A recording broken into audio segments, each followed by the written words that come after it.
I was in the middle of the country in Indianapolis. I think that's where they film the middle, right? I was working with AAA Hoosiers, lovely people. If you get a chance, do pop in and buy an insurance policy or increase the level of your membership or book a trip.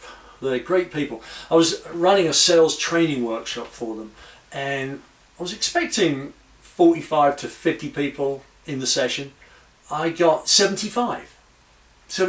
Any trainer or facilitator will tell you anything over 50 is really a keynote speech.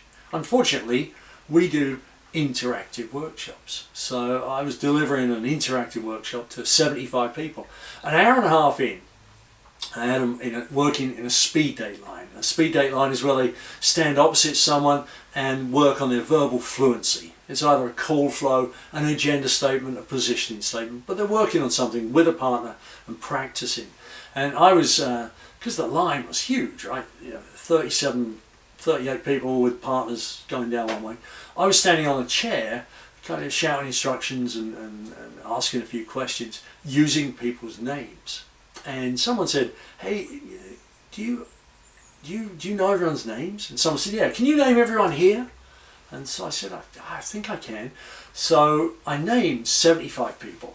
And then they said, "Well, how do you do that? How can you just remember?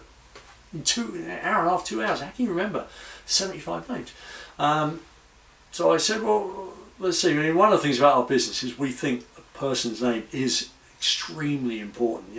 Their name is the most beautiful sound in any language to that person. So we really make an effort to use their name and learn their name. That's a big part of our business." And so I said, "Well, let me ask you a question. Who here thinks they're horrible at remembering names?" And about 75% of the class stuck their hand up and said, "Yeah, not good." And it's interesting. I said to them, "Well, that's your first problem, right? You have an attitude problem. You think it's a self-fulfilling prophecy, right? You think you're going to forget the name, so why bother even trying to remember it?" So that's the first thing that has to change, is your attitude. You're definitely no smarter than me. We've all got the same onboard computer, and I'm a buffoon. But I can remember names because I know I can. So the first thing that's got to change is your attitude, right? Change what you think about whether you can remember a name. Now, I'm not expecting you to remember 75 names. Let's start with one. And let's give you a few tips on some of the things you can do to remember a name. One thing we think is important is pausing before you give your name to make sure the other person hears it. We think often people don't even hear the name. So that's one of the problems. So try this when you're giving your name. "Hi, my name is Stuart. What's yours?"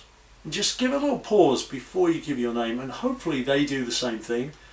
If they don't, and they quickly tell you their name, just say, "Oh, I'm sorry, I'm such an idiot. Can you say that again? What's your name?" If it's a difficult name, sometimes I get them to spell it. That helps me. It helps visualize it in my mind. That really, really is a useful thing. Don't do it if it's a simple name. It's not going to go well if you say, "How do you spell your name?" and they say B-I-L-L. I'm like, oof. But the second L is silent, right? You're not going to back out of that one. So sometimes getting a spelling of the name helps, but definitely repeating it. So I'll say, "Hi, how you doing? My name's Stuart. What's your name?" They'll tell me their name and I'll say, "Dave. Hey, nice to meet you, Dave. Where are you from, Dave?" So in 2 or 3 seconds, I repeated their name 2, 3, 4 times, and that will help me kind of start looking at their face and thinking about their name. One of the great pieces of advice comes from Tom Henschel, who says, "Pretend you have a baseball glove right here in your chest, and when you ask for someone's name, you're ready to catch it. You're ready to accept their name." And I think that is really good advice, and it's helped me a lot. But again, if you don't hear the name the first time, have the confidence to say, "I'm sorry, could you give me your name again?" It makes a difference. People love it when they use their name. Good luck. Just try and remember one name next week. Meet someone, make sure you get the name, repeat it a couple of times, and start to, the following week, try and remember 2 names. Soon you'll be working a room and naming everyone at a party. It's a lot of fun. Thank you. Good luck.